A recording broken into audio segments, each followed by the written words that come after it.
अस्सलाम वालेकुम। कैसे हैं आप सब लोग? उम्मीद करती हूँ सब खैरियत से होंगे। फरजाना के किचन में वेलकम। हमेशा की तरह आज भी आपके लिए बहुत ही ज़बरदस्त और इजी सी रेसिपी लेके आई हूँ, टिंडे गोश्त की रेसिपी। चलें बनाना शुरू करते हैं।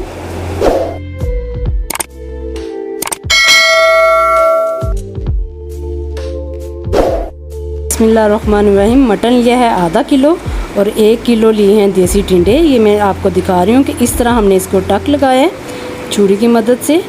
प्लस जैसे होता है इस तरह हम इसको टक लगा रहे हैं।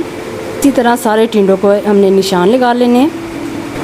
बिस्मिल्लाहिर्रहमानिर्रहीम। प्रेशर कुकर में सबसे पहले हम गोश्त को गिलाएंगे। 1.5 गिलास मैं इधर पानी का इस्तेमाल कर रही हूँ। 1 टेबल स्पून अदरक का पेस्ट और प्याज 1 अदद दरमियाने साइज़ का। और इसमें अब डाल रही हूँ टमाटर। 2 टमाटर हैं दरमियाने साइज़ के। टमाटर डालने के बाद इसमें मसाले शामिल करूँगी। 1 टेबल स्पून नमक और 1.5 टेबल स्पून लाल मिर्च। और इसके बाद सूखा धनिया पिसा हुआ 1 टेबल स्पून, हल्दी 1/2 टेबल स्पून ये शामिल करना है। अब हमने इसको पकने के लिए रख देना है। प्रेशर कुकर को मैं बंद कर रही हूँ इतनी देर के लिए कि ये गल जाए, तकरीबन 10 मिनट के लिए। बिस्मिल्लाहिर्रहमानिर्रहीम। इधर मैंने एक कढ़ाई ली है, इसमें थोड़ा सा ऑयल डाला है। उसमें टिंडों को हमने फ्राई करना है। आंच हमने धीमी रखनी है, हल्की आंच पर हमने इसको फ्राई करते रहना है। ये देखें आस्ता आस्ता से हम इसको फ्राई कर रहे हैं। टिंडे फ्राई हो चुके हैं। अब हम इसको एक प्लेट में निकाल लेंगे। ये देखें इससे ज़्यादा आपने इसको फ्राई नहीं करना।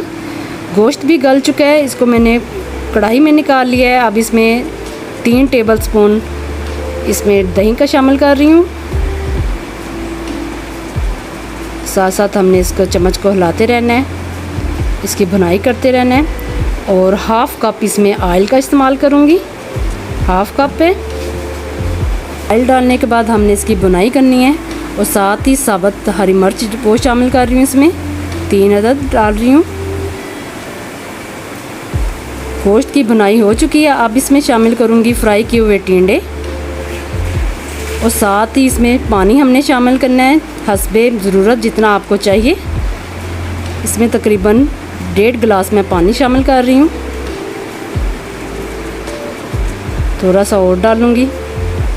1.5 गिलास तकरीबन मैंने इसमें पानी का इस्तेमाल किया है। पानी पकने लग गया। अब हमने 10 मिनट के लिए इसको दम पर रख देना है।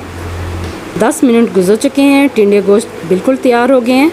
अब इसमें मैं थोड़ा सा शामिल कर रही हूँ 1/2 टीस्पून गरम मसाला और बिल्कुल थोड़ी सी काली मिर्च। ये शामिल करने के बाद इसमें हमने डालना है कसूरी मेथी। और टिंडे गोश्त हमारे बनकर हो गए हैं तैयार। व्यूज़ बहुत ही इजी तरीके से मैंने आपको बनाना सिखाए हैं और बहुत कम वक्त में ये बनकर तैयार हो जाते हैं। और बहुत ही मज़े की ये रेसिपी है, आपने इस घर में ज़रूर ट्राई करनी है। इसकी रेसिपी आपको कैसी लगी कमेंट में ज़रूर बताएं। मेरे चैनल को सब्सक्राइब करें। प्लीज़ लाइक और शेयर करना मत भूलें। दुआओं में ज़रूर याद रखें। अल्लाह हाफिज़।